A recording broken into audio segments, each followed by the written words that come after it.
Parra will be speaking about being true finance business partner and about using external benchmarks and business drivers in the planning process. Luis, the stage is yours. Thank you, Olga. Thanks everyone for joining this webinar. And let me start with one of the key factors for a successful FP&A function within any organization. And this is the partnership between finance and the business through the FP&A function. So organizations need to acknowledge and insert in their culture and DNA that all products, all segments, all business lines, together with finance, should know their P&L and understand their business drivers. Without this starting point, partnership cannot be possible. So please make sure that we in finance and FP&A help insert that culture in the DNA of the corporation. Now, one thing that helps make this possible is to start asking the CFO and the CEO of the organization to sponsor this culture, to push for this culture, to make sure everyone's accountable and has a deep knowledge of their business drivers in the organization, especially in finance and in the business areas. So next step is what finance really needs to do. So let's start with the pyramid that you see in the graph in the slide, and let's start at the bottom of the pyramid. So the first thing that finance needs to establish is a governance model, which means what, how, and when the business drivers will be measured and discussed. An example, establish a monthly performance meeting with its corresponding deck that includes not only direct financial metrics, but also other commercial business metrics that are related to the financial metrics that help understand and explain financial results. This could be sales productivity across units, stores, or branches, digital transformation, and its corresponding impact in cost reduction in the organization. This could be results of recent campaigns, new sales risk policies, impact of increasing or decreasing interest rates in our prices, in our margins, etc.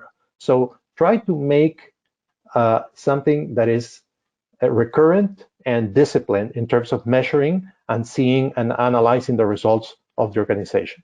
Then the next step in the pyramid is really discuss and find opportunities. So we need to dig deep into the details and find opportunities. Finance and FP&A, we need to be focused on the details. I remember doing an analysis in the retail banking industry where we discovered that a specific geography that represented 25% of the clients explained 80% of the profits. 50% of the clients explained a remainder 40%, and the remaining 25 accounted for negative results of 20%. So the direct action triggered by FP&A was to focus our efforts on profitable clients, deepen relationship with unprofitable clients that could be turned into profitable, or let the unprofitable clients that are outside of our strategy box go to competitors. So that's one thing that resulted from very detailed analysis. Then the next step is once opportunities are identified, the role of FP&A doesn't stop there. We really need to make sure that our recommendations, when we find opportunities, are feasible. And then we tell the business what to do, if they can do, coordinate with other areas like technology, compliance, legal. And so this creates also a partnership with other support areas of the organization and not just the business. And then the role of FP&A is even going further. So we need to make sure that our recommendations are implemented. So, and the only thing to make sure this is implemented is that we provide a green check when actions translate into the bottom line. So FP&A is not just an area that analyzes and provides a recommendation. And this is where I like to add another A to FP&A, which is the A of action. And this is our passion. Our passion should be try to analyze, find an opportunity, implement the recommendation and put FP&A much closer to the bottom line. And same as we heard before, because we cannot do this without other parts of the organization. For example, have you heard risk is everyone? Yes, we all heard that.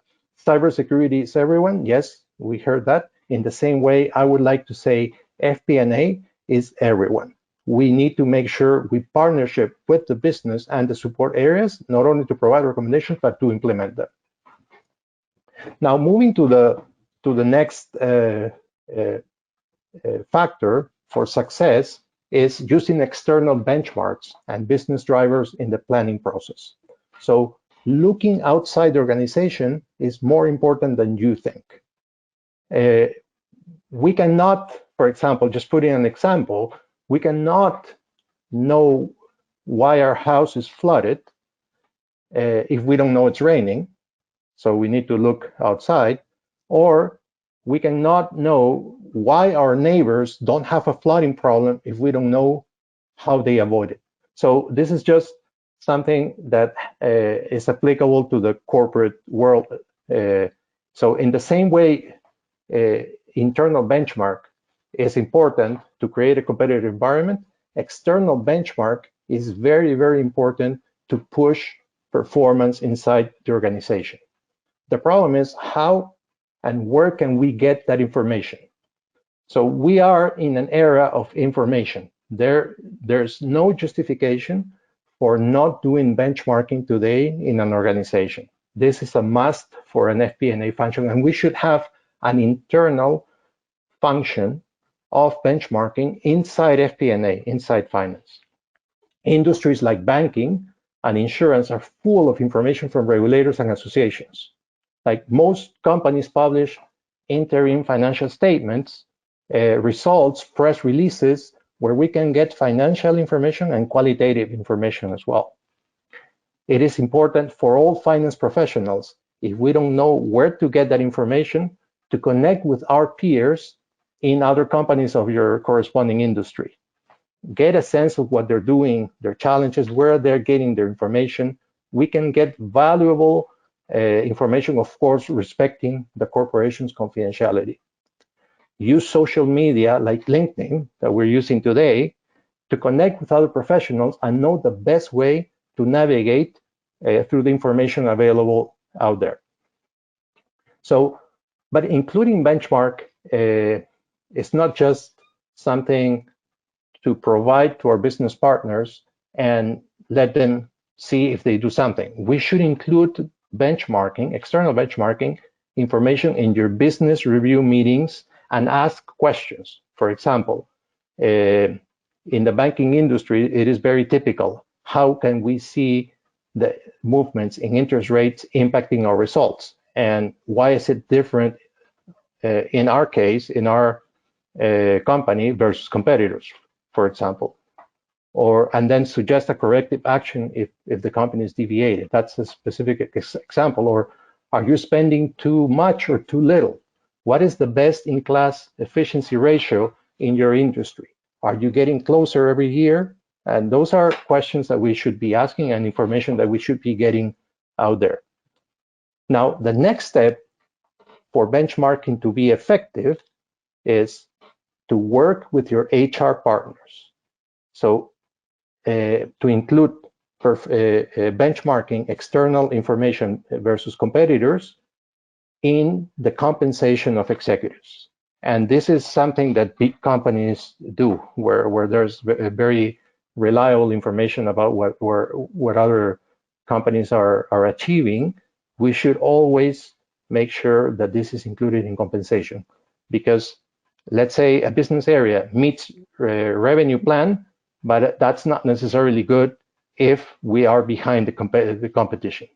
So make FP&A an area that triggers a healthy competitive environment by looking for information not only in the organization, but outside. Thank you very much.